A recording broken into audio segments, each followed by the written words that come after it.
بسم اللہ والحمد للہ والصلاة والسلام علی رسول اللہ اما بعد اعوذ باللہ من الشیطان الرجیم بسم اللہ الرحمن الرحیم وما خلقت الجن والانس الا لیعبدون۔ معزز سامعین، پیارے بچوں،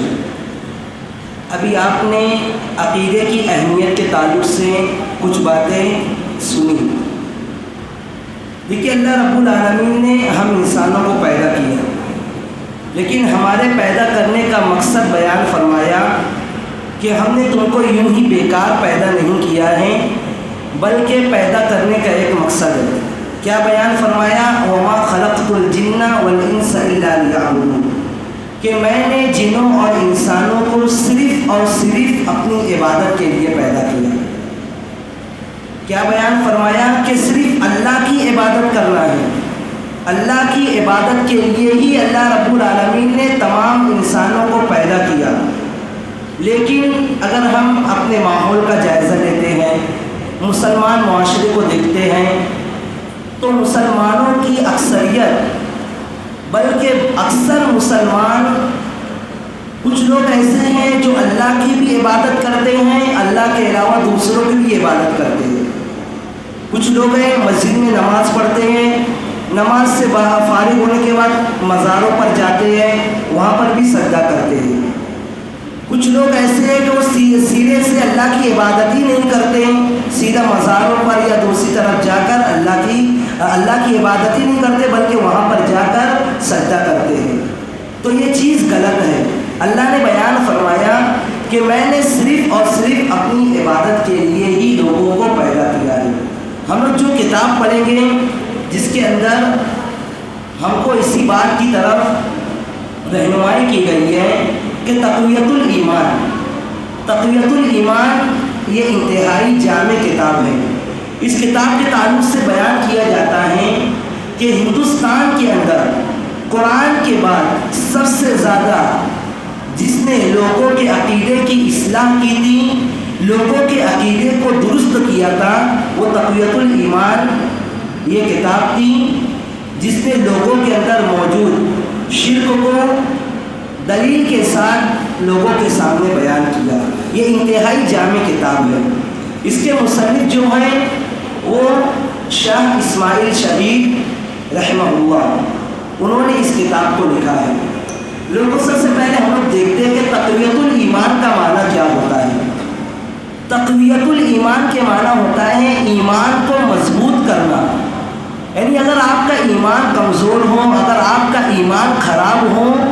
تو آپ اپنے مقصد کے اندر ناکام ہیں۔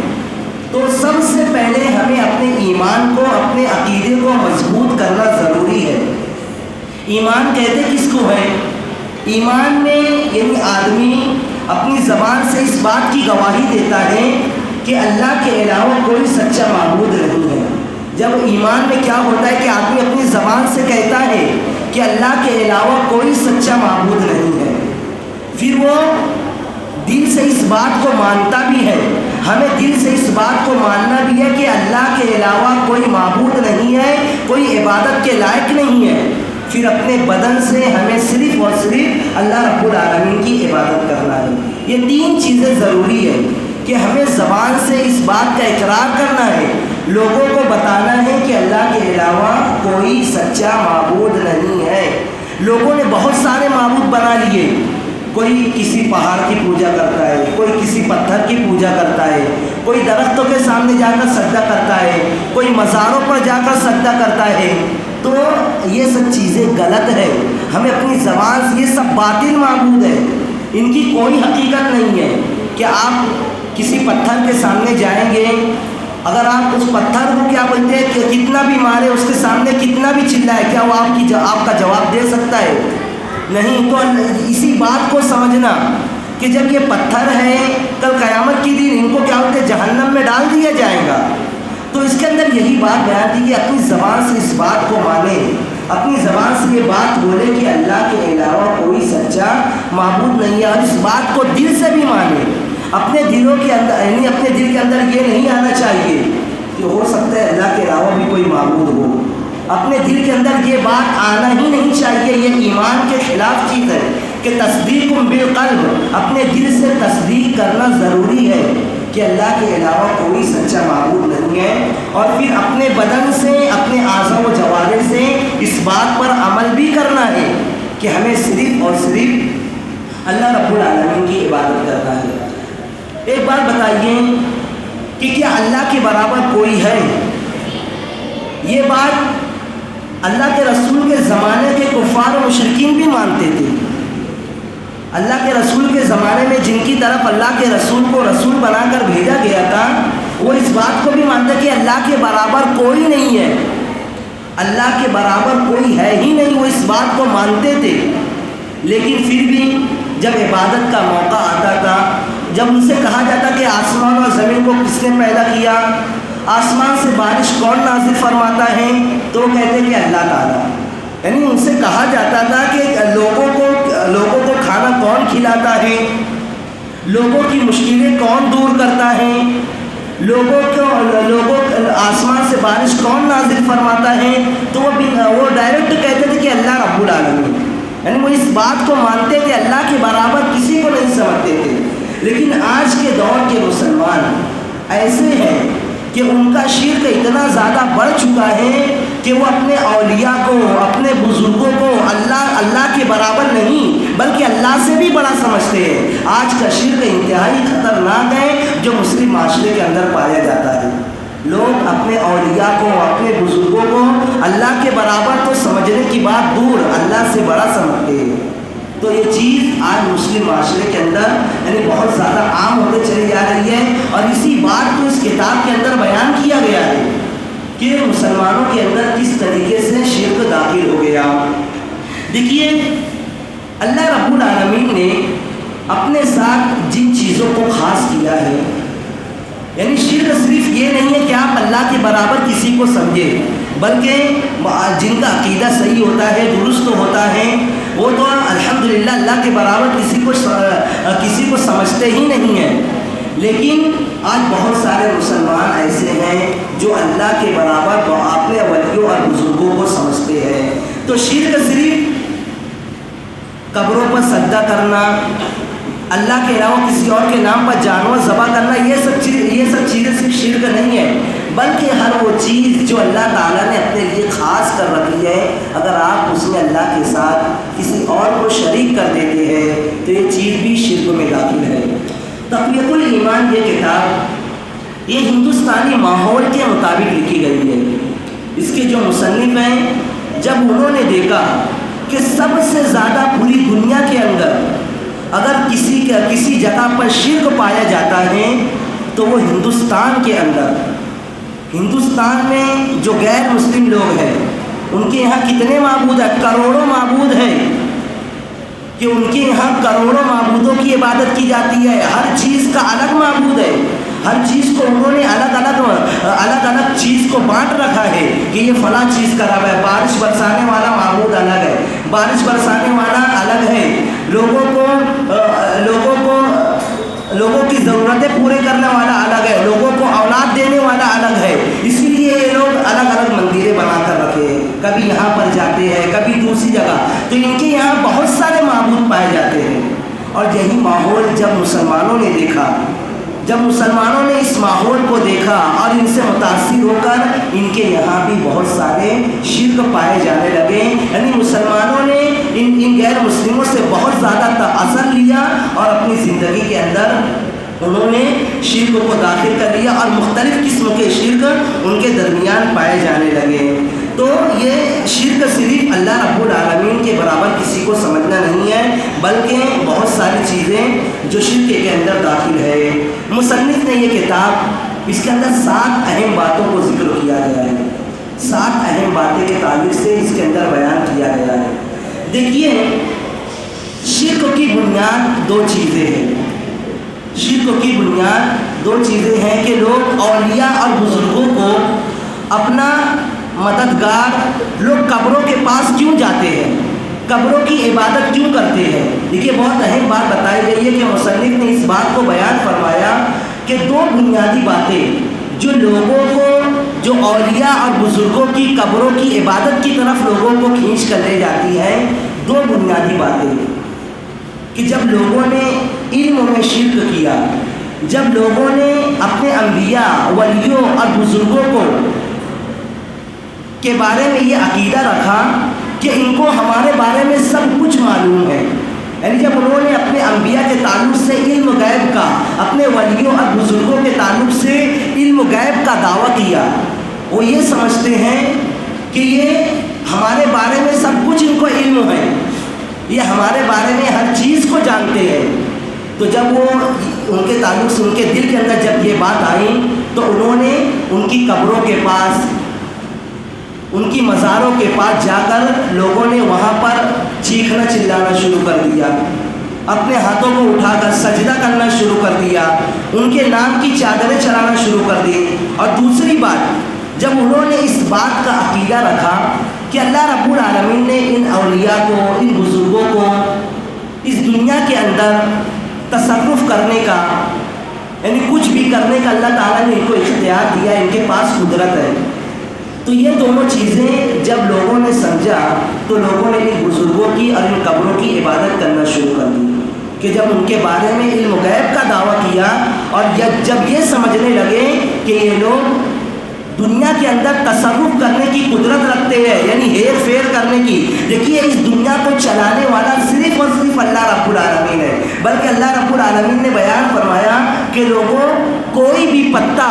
اگر کسی جھاڑ سے گرتا ہے تو یہ اللہ کی اجازت کے بغیر نہیں گرتا ہے، یعنی دنیا کا اگر ایک پتا بھی اگر ہلتا ہے تو یہ ہمارا عقیدہ ہونا چاہیے کہ اگر اس دنیا کے اندر ایک پتا بھی اگر ہلتا ہے تو وہ اللہ رب العالمین کے حکم سے، اللہ کی اجازت سے ہی ہلتا ہے۔ لیکن لوگوں نے یہ چیز اپنے ولیوں اور بزرگوں کے تعلق سے جب یہ عقیدہ رکھا کہ نہیں، ہمارے ولیوں کے اندر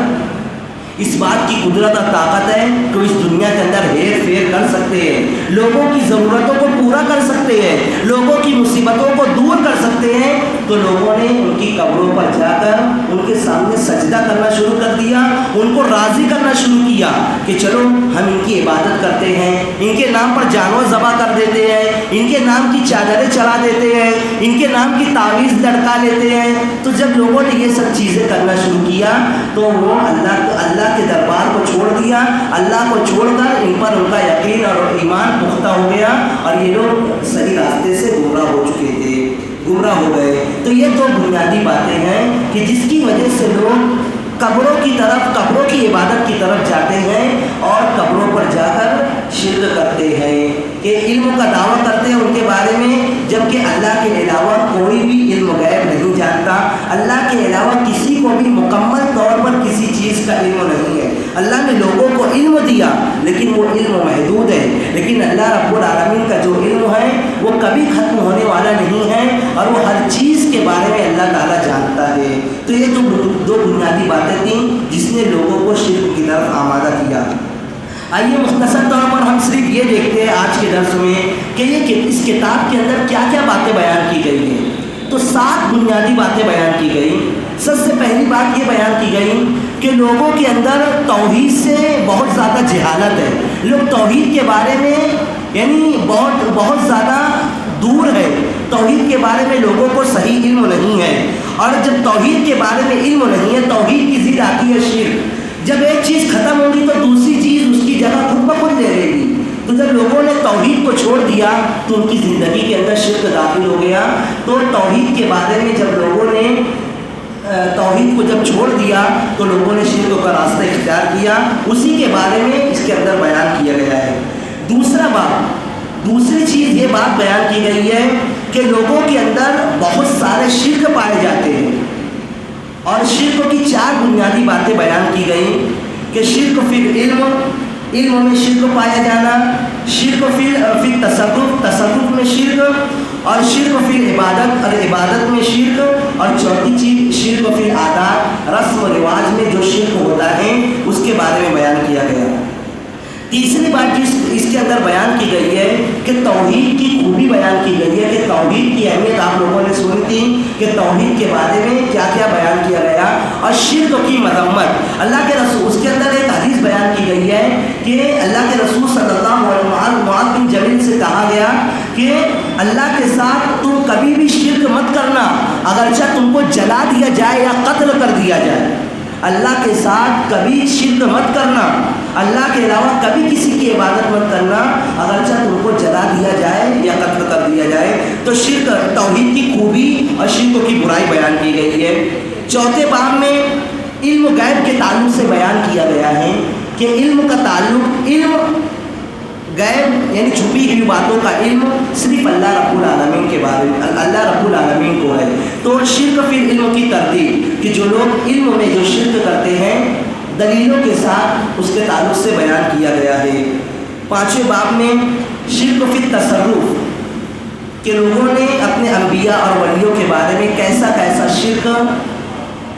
گڑھ لیا تھا اپنی طرف سے، اس کے بارے میں بیان کیا گیا ہے۔ اور چھٹے باب میں عبادت کے بارے میں، عبادت کا معنی اور مفہوم بیان کیا گیا کہ عبادت کسے کہتے ہیں، عبادت میں لوگوں کے درمیان کس طریقے سے شرک پایا جاتا ہے اس کو بیان کیا گیا۔ اور ساتویں باب میں کہ رسم و رواج میں شرک کہ لوگوں کے روز مرہ کی زندگی میں بھی بہت سارے شرک پائے جاتے ہیں۔ لوگوں شرک صرف یہ نہیں ہے، میں پہلے ہی بیان فرمایا کہ شرک صرف یہ نہیں ہے کہ آپ اللہ کے برابر کسی کو سمجھ لیں یا اللہ کے علاوہ کسی کی عبادت کرنے لگے، بلکہ شرک بہت سارے معاملات میں پایا جاتا ہے۔ اگر کوئی اللہ کی حلال کردہ چیز کو حرام کر دے یہ بھی شرک ہے، اگر کوئی حرام کردہ چیز کو حلال کر دے یہ بھی شرک ہے۔ تو ان تمام چیزوں کی تفصیل انشاءاللہ تقویۃ الایمان اس کتاب کے اندر بیان کی گئی ہے۔ تو تقویۃ الایمان کا معنی اور مفہوم ہے کہ لوگوں اپنے ایمان کو مضبوط کرو۔ جب تک ایمان مضبوط نہیں ہوگا آپ کی کوئی بھی عبادت جس کے خاطر، جس مقصد کی خاطر اللہ نے تم کو پیدا کیا ہے، آپ کبھی بھی اس مقصد میں کامیاب نہیں ہو سکتے جب تک آپ کا ایمان مضبوط نہیں ہوگا۔ تو شرک کی جو بنیاد بتائی گئی تھی کہ اشراک فی العلم یعنی علم میں جب شرک ہوتا ہے اور تصرف میں جب شرک ہوتا ہے تو لوگ قبروں کی طرف رخ کرتے ہیں اور قبروں پر جا کر سجدہ کرنے لگتے ہیں۔ تو ہمیں ضرورت اس بات کی ہے کہ یہ کتاب کو اچھی طریقے سے سمجھیں اور اپنے روز مرہ کی زندگی میں اگر ہم سے بھی کوئی ایسا شرکیہ کام ہوتا ہے تو ہم اپنے آپ کو اس سے بچانے کی کوشش کریں، اور اگر ہم اپنے آس پاس میں کبھی ایسی چیز دیکھتے ہیں کہ جس میں لوگ شرک میں مبتلا ہیں تو ان کو بھی سمجھانے کی کوشش کریں۔ اللہ تعالیٰ ہمیں ان باتوں کو سمجھنے اور اس کے مطابق عمل کرنے کی توفیق عطا فرمائے۔ آمین۔ وآخر دعوانا الحمدللہ۔